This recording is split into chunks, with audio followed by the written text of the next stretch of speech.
Widow Dodd. I live here in the north end of Old Sydney Town. And I am living in the time of 1876. It's 100 years after the formation of the United States of America. And I am the ancestor of loyalists. Now, what a loyalist? A loyalist is a person that during the Revolutionary War decided they would stay loyal to the crown, being the British Empire. My grandfather, his name was Dave Matthews, and he was mayor of New York City.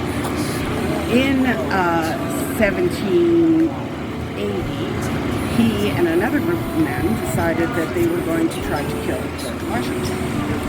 And he got involved in it. It was called the Tea Plot. And basically, they figured out that they had tried to poison him with tea. So they were found guilty and sentenced to hang.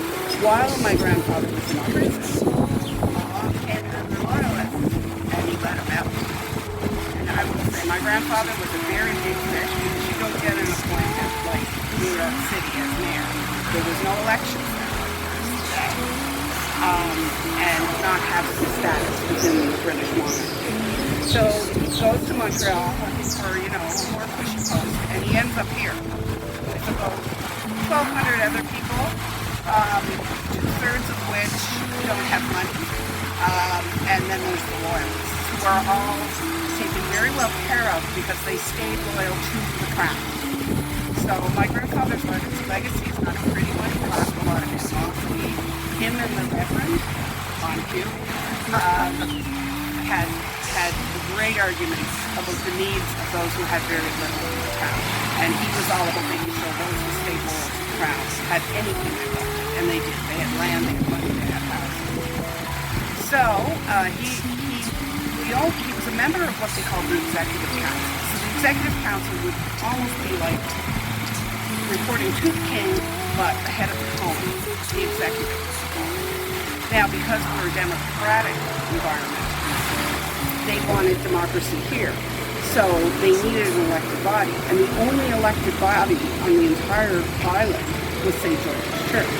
So my grandfather, who never went to church, decided, because he was a member of... Oh, God, just go right by. But you're so interesting to listen to. Well, you can listen as well.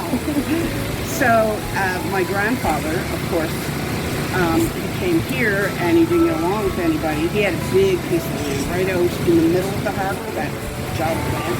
That's where he's buried, and that's where his family homestead was. But they also had a home in the city, one of the bigger homes. And he ended up being very disliked. He wanted to be a member of the church council, but they wouldn't elect him. So he took his ball in his bat, and he got in his boat, and he went home. Yeah, and he told all his friends in the monarchy what a horrible man this guy was. And my grandfather died in 1800, and in 1805, he finally died. He got someone in power who, even though he was dead, was such a loyal friend, he went to the head of the church in Nova Scotia and said, he gave Dave Matthews a horrible time, he needs to be removed. So in 1805, my grandfather pulled dead hand from out of the ground over there, and grabbed our reverend via a bishop and took him as far as he could take him to Nova Scotia, down to like Yarmouth. And here there's a place called Digby, and that's where he started, the reverend started his third parish. So your first parish was in Colorado, your second was in the parish of St. George in Nova Scotia, and the third is a parish down there. I should know the name. I'll get that. Next time you come to the video. Whispered promises under the moon, hearts in tune like a sweet old tune. Together we'll walk through the dreams we weave, with every word of reason to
every word a reason to believe.